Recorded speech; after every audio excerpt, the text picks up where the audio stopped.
Kerajaan Buleleng merupakan salah satu kerajaan di Pulau Dewata. Berdiri pada tahun 1660 Masehi, sejarah runtuhnya kerajaan ini disebabkan oleh serangan dari Belanda yang terangkai dalam Perang Bali ke-1 pada tahun 1846 hingga 1849 Masehi. Pendiri kerajaan Buleleng adalah I Gusti Anglurah Panji Sakti dari Wangsa Kepakisan, putra I Gusti Ngurah Jelantik, Raja Kerajaan Gel-Gel yang bertahta pada tahun 1580 Masehi. Lantaran I Gusti Anglurah Panji Sakti adalah anak dari istri selir, bukan permaisuri, kehadirannya dianggap mengancam posisi putra mahkota Gel-Gel. Sebelum lanjut membahas sejarah kerajaan Buleleng ini, silakan bagi yang belum, subscribe dulu channel Sisi Gelap 77. Aktifkan juga lonceng notifikasinya agar kamu tidak ketinggalan setiap update menarik dari kami.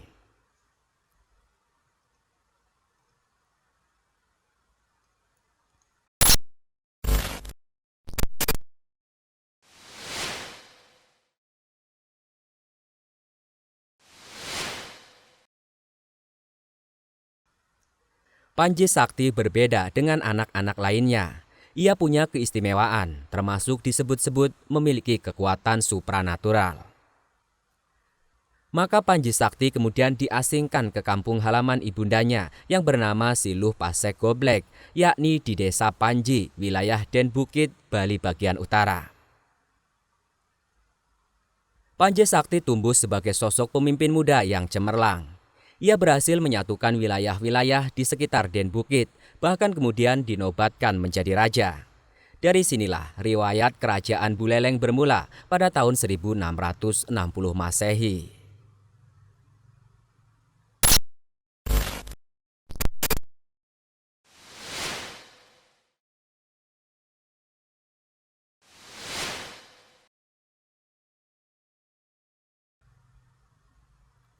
I Gusti Anglurah Panji Sakti sebagai pendiri kerajaan Buleleng langsung mampu mengantarkan kerajaan yang menganut ajaran Hindu ini ke masa kejayaan.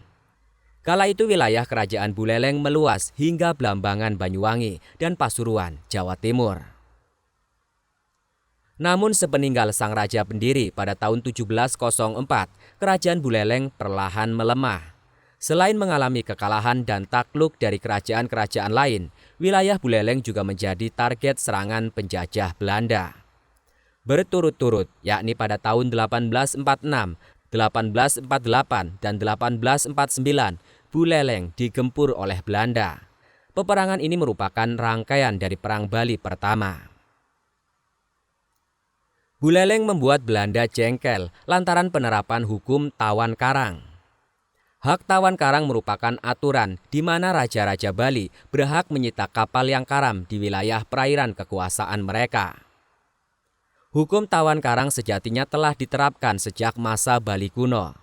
Prasasti Bebetin yang berangkat tahun 896 Masehi dan Prasasti Sembiran dengan angka tahun 923 Masehi telah menyebutkan aturan terkait hukum tawan karang tersebut. Belanda yang tidak suka dengan penerapan hukum tawan karang akhirnya mengirim pasukan ke Buleleng yang kala itu sudah menjadi bagian dari wilayah kerajaan Karangasem.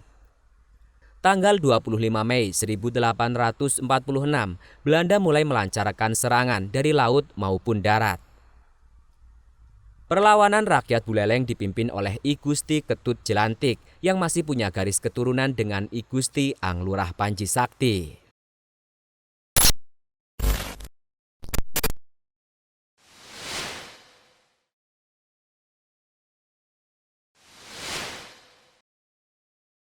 Serangan Belanda pertama pada tahun 1846 masih mampu ditangkal oleh pasukan Buleleng di bawah pimpinan I Gusti Jelantik.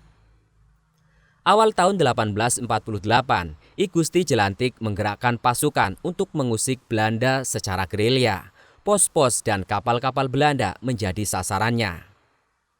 Belanda membalas, tapi selalu gagal berkat siasat jitu yang diterapkan I Gusti Jelantik. Sepanjang tahun 1848 itu, Buleleng berkali-kali meraih kemenangan yang membuat Belanda harus mundur dari Bali untuk kedua kalinya. Tidak ingin kalah lagi, Belanda lantas menerapkan taktik licik andalannya, yakni divide et impera alias adu domba. Tahun 1849, Belanda menyusupkan utusan untuk menghasut dan memecah belah kekuatan rakyat Bali, termasuk Buleleng. Belanda menebar isu bahwa sebagian kerajaan di Bali sudah ditaklukkan. Kabar bohong ini membuat Buleleng cemas. Pasukan gabungan Buleleng tidak fokus lantaran khawatir, bahkan tidak sedikit yang meninggalkan benteng pertahanan mereka di Jagaraga. Belanda memanfaatkan betul situasi ini. Pagi-pagi buta pada tanggal 15 April 1849, Jagaraga digempur dari dua sisi, depan dan belakang. Pihak Buleleng tidak siap menerima serangan besar ini. Korban tewas berjatuhan, ribuan warga ditawan. I Gusti Jelantik terpaksa mundur ke Gunung Batur. Namun di perjalanan dan dalam kondisi terluka serta dikejar-kejar pasukan Belanda, ia tak mampu bertahan dan akhirnya gugur. Setelah kematian I Gusti Jelantik, Buleleng jatuh ke tangan penjajah dan menjadi wilayah kekuasaan pemerintah kolonial Hindia Belanda di Nusantara.